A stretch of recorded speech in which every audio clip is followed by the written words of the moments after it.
anxiety disorder. I don't mind telling people anymore. I no longer see it as a weakness, but as a part of who I am.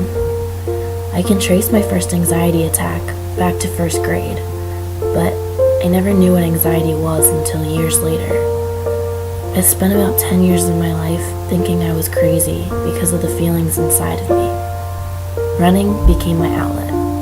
I suppressed my anxiety, thinking I could deal with it on my own, until the end of 9th grade. Guys showing interest in me had always set off my anxiety, so I forced myself to date so I would be normal. During that time, I hit rock bottom. Severe anxiety attacks, a deep depression, and I stopped eating. I knew I needed help. I started on medicine and went to talk to someone, but it was a slow recovery. About a year later, the first guy I ever fell in love with broke through my anxiety and down the walls to my heart. For that reason, I felt like he saved me. He was a year older, but we were both in college by the time he broke up with me and I found out he cheated on me. The anxiety came back hard. My college track team, family, and friends picked me up and kept me moving. It didn't take me long after he left my life to find that my strength had never come from him. My strength was my own. He was simply a crutch, and I wasn't crippled anymore. Without his part in my life, however, I wouldn't know that I could love so deeply through my anxiety. Without what he did to me, I wouldn't have completely found myself.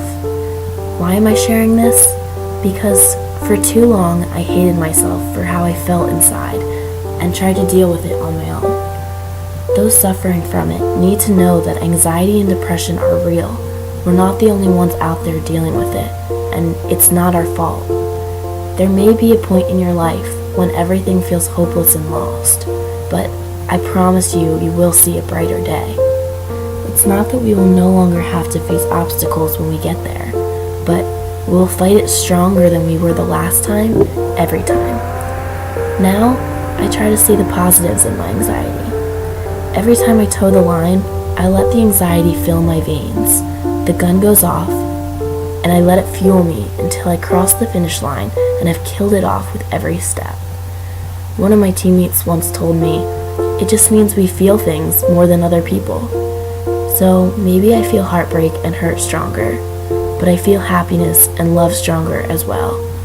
Looking back, when my anxiety has been its worst, is when I have grown the most. I have an anxiety disorder, but I don't see it as a weakness anymore. I see it as a part of who I am, and I am a fighter.